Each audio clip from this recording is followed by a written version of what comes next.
Hello दोस्तों, कहानियों के इस चैनल में आपका फिर से एक बार स्वागत है। कल रात एक ऐसा वाकया हुआ जिसने मेरी जिंदगी के कई पहलुओं को छू लिया। करीब 7 बजे होंगे, शाम को मोबाइल बजा। उठाया तो इधर से रोने की आवाज़। मैंने शांत कराया और पूछा कि भाभी जी आखिर क्या हुआ। उधर से आवाज़ आई, आप कहाँ हैं और कितनी देर में आ सकते हैं। मैंने कहा, आप परेशानी तो बताइए। और भाई साहब कहाँ हैं, माता जी किधर हैं, आखिर क्या हुआ। लेकिन उधर से केवल एक ही रटकी, आप आ जाइए। मैंने आश्वासन दिया कि कम से कम 1 घंटा लगेगा। जैसे तैसे पूरी घबराहट में पहुंचा तो देखा भाई साहब, जो कि हमारे मित्र हैं और जज हैं, सामने बैठे हुए हैं। भाभी जी रोना चीखना कर रही हैं। 13 साल का बेटा भी परेशान है, 9 साल की बेटी भी कुछ नहीं कह पा रही है। मैंने भाई साहब से पूछा कि आखिर क्या बात है। भाई साहब कोई जवाब नहीं दे रहे थे। फिर भी भाभी जी ने कहा कि ये देखिए, तलाक के पेपर ये कोर्ट से तैयार करके लाए हैं, मुझे तलाक देना चाहते हैं। मैंने पूछा, ये कैसे हो सकता है, इतनी अच्छी फैमिली है, 2 बच्चे हैं, सब कुछ सेटल्ड है। प्रथम दृष्टि में मुझे लगा कि ये मजाक है, लेकिन मैंने बच्चों से पूछा कि दादी किधर हैं। बच्चों ने बताया, पापा ने उन्हें 3 दिन पहले नोएडा के वृद्धाश्रम में शिफ्ट कर दिया है। मैंने घर के नौकरों से कहा, मुझे और भाई साहब को चाय पिलाओ। कुछ देर में चाय आई। भाई साहब को बहुत कोशिशें करी पिलाने की, लेकिन उन्होंने नहीं पिया। कुछ ही देर में वो एक मासूम बच्चे की तरह फूट फूट कर रोने लगे। बोले, मैंने 3 दिन से कुछ भी नहीं खाया है। मैं अपनी 61 साल की माँ को कुछ लोगों के हवाले करके आया हूँ। पिछले साल से मेरे घर में उनके लिए इतनी मुसीबतें हो गईं कि पत्नी यानी भाभी जी ने कसम खा ली कि मैं अब माँ जी का ध्यान नहीं रख सकती। ना तो ये उनसे बात करती थी और ना ही मेरे बच्चे बात करते थे। रोज मेरे कोर्ट से आने के बाद माँ खूब रोती थी।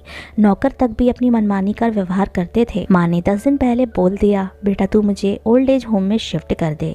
मैंने बहुत कोशिशें की पूरी फैमिली को समझाने की, लेकिन किसी ने भी माँ से सीधे मुंह बात नहीं की। जब मैं 2 साल का था, पापा की मृत्यु हो गई थी। दूसरे के घरों में काम करके मुझे पढ़ाया, मुझे इस काबिल बनाया कि आज मैं जज हूँ। लोग बताते हैं माँ कभी दूसरों के घरों में काम करते वक्त भी मुझे अकेला नहीं छोड़ती थी। उस माँ को मैं ओल्ड एज होम में शिफ्ट करके आया हूँ। पिछले 3 दिनों से मैं अपनी माँ के एक एक दुख को याद करके तड़प रहा हूँ, जो उसने केवल मेरे लिए उठाए हैं। मुझे आज भी याद है जब मैं 10वीं की परीक्षा में अपीयर होने वाला था, माँ मेरे साथ रात रात भर बैठी रहती थी। एक बार माँ को बहुत फीवर हुआ, मैं तभी स्कूल से आया था। उनका शरीर गर्म था, तप रहा था। मैंने कहा कि माँ तुझे बुखार है। हंसते हुए बोली, अभी खाना बना रही थी इसलिए गर्म है।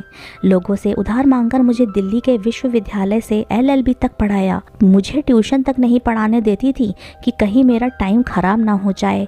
कहते कहते रोने लगे और बोले, जब ऐसी माँ के हम नहीं हो सके तो हम अपनी बीवी और बच्चों के क्या होंगे। हम जिनके शरीर के टुकड़े हैं, आज हम उनको ऐसे लोगों के हवाले करके आए हैं जो उनकी आदत, उनकी बीमारी, उनके बारे में कुछ भी नहीं जानते। जब मैं ऐसी माँ के लिए कुछ भी नहीं कर सकता तो मैं किसी और के लिए भला क्या कर सकता हूँ। आज़ादी अगर इतनी प्यारी है और माँ इतनी बोझ लग रही है तो मैं पूरी आज़ादी देना चाहता हूँ।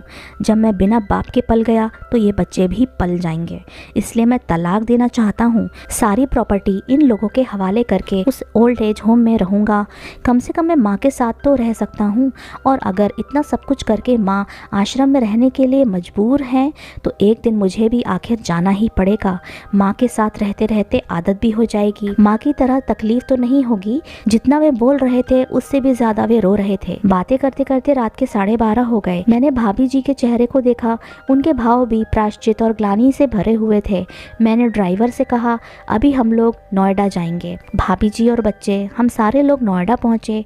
बहुत ज़्यादा रिक्वेस्ट करने पर गेट खुला। भाई साहब ने उस गेट कीपर के पैर पकड़ लिए। बोले, मेरी माँ है, मैं उसको लेने आया हूँ। चौकीदार ने कहा, क्या करते हो साहब। भाई साहब ने कहा कि मैं जज हूँ। उस चौकीदार ने कहा, जहाँ सारे सबूत सामने हैं तब तो आप अपनी माँ के साथ न्याय नहीं कर पाए, औरों के साथ क्या न्याय करते होंगे साहब। इतना कहकर हम लोगों को वहीं रोककर वह अंदर चला गया। अंदर से एक महिला आई जो वार्डन थी। उसने बड़े कातर शब्दों में कहा, 2 बजे रात को आप लोग ले जाके कहीं मार दें तो मैं अपने ईश्वर को क्या जवाब दूंगी। मैंने सिस्टर से कहा, आप विश्वास करिए, ये लोग बहुत पश्चाताप में जी रहे हैं। अंत में किसी तरह उनके कमरे में ले गई। कमरे में जो दृश्य था उसको कहने की स्थिति में मैं नहीं हूँ। केवल एक फ़ोटो जिसमें पूरी फैमिली है और वो भी माँ जी के बगल में, जैसे किसी बच्चे को सुला रखा है। मुझे देखी तो उनको लगा कि बात ना खुल जाए, लेकिन जब मैंने कहा कि हम लोग आपको लेने आए हैं तो पूरी फैमिली एक दूसरे को पकड़कर रोने लगी। आसपास के कमरों में और भी बुजुर्ग थे। सब लोग जागकर बाहर तक ही आ गए। उनकी भी आंखें नम थीं। कुछ समय के बाद चलने की तैयारी हुई। पूरे आश्रम के लोग बाहर तक आए। किसी तरह हम लोग आश्रम के लोगों को छोड़ पाए। सब लोग इस आशा से देख रहे थे कि शायद उनको भी कोई लेने आ जाए। रास्ते भर बच्चे और भाभी जी तो शांत रहे, लेकिन भाई साहब और माता जी एक दूसरे की भावनाओं को अपने पुराने रिश्ते पर बिठा रहे थे। घर आते आते करीब 3:45 हो गया। भाभी जी भी अपनी खुशी की चाबी कहाँ है ये समझ गई थीं। मैं भी चल दिया, लेकिन रास्ते भर वो सारी बातें और दृश्य घूमते रहे। माँ केवल माँ है, उसको मरने से पहले ना मारें। माँ हमारी ताकत है, उसे बेसहारा न होने दें।